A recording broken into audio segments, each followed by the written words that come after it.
A situação das famílias brasileiras, no geral, é bastante delicada nesse momento, sobretudo porque nós temos um país extremamente desigual e nós temos uma parcela bastante considerável das famílias brasileiras vivendo numa situação de desemprego, de baixa renda, não é? De muita informalidade. Nem vou sozinho, quem sabe um dia encontre Deus no meu caminho. E aí é curioso, porque a gente vai perceber que os negros têm uma queda de rendimento menor do que os não negros. Isso é interessante observar, e é um efeito, sobretudo, né, nesse momento, da pandemia no mercado de trabalho. Embora eu tenha citado a pandemia, é importante lembrar que isso também é um efeito da reforma trabalhista. Desde 2017, o que nós observamos além da não geração de empregos advindos da reforma, a gente tem uma substituição de trabalho protegido por trabalho mais precário, né? Então, isso explica, em alguma medida, essa redução de rendimentos maior para os não negros do que para os negros, porque esses trabalhadores, normalmente, ocupam posições menos precárias. O que a gente tem visto ao longo do tempo, como efeito da própria pandemia, o efeito da própria crise econômica, é que essa população tem perdido postos de trabalho menos precários e mais protegidos, enquanto a população negra perde menos renda, porque tradicionalmente já se encontra em postos de trabalho que são mais precários e que têm rendimentos mais baixos, né?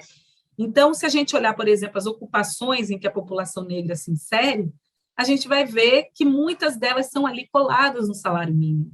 Então, é muito difícil você reduzir.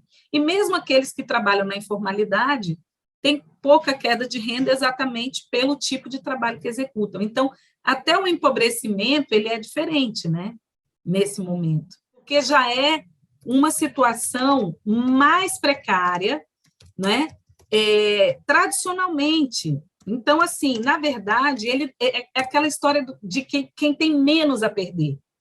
Ele já tem uma coisa tão precária que ele tem menos a perder, né? Mas, basicamente, embora a gente tenha, né, homens não negros tendo uma redução de 7,5% no seu rendimento, mulheres não negras 6,6%, enquanto homens negros tiveram uma redução de 6,4% e mulheres negras de 4,7%, nós não podemos atribuir isso a um avanço no rendimento dos negros, não é? Em detrimento do rendimento dos brancos. Uma questão importante também, que é interessante a gente colocar, é que durante esse período de pandemia, nós temos a população negra também perdendo, né, mais pessoas, né, negras perdendo os trabalhos do que a população branca. Nós tivemos 8,9 milhões de homens e mulheres saindo da força de trabalho nesse período, né, do segundo trimestre, entre o primeiro trimestre do ano passado e o segundo trimestre desse ano,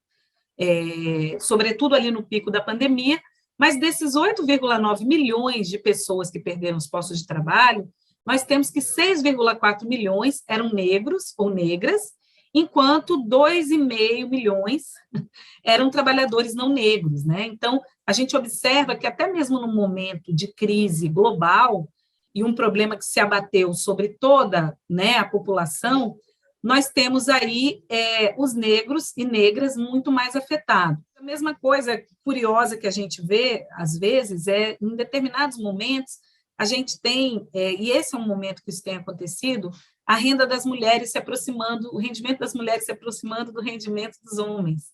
E, basicamente, é mais por uma queda de rendimento dos homens do que por uma elevação de rendimento feminino.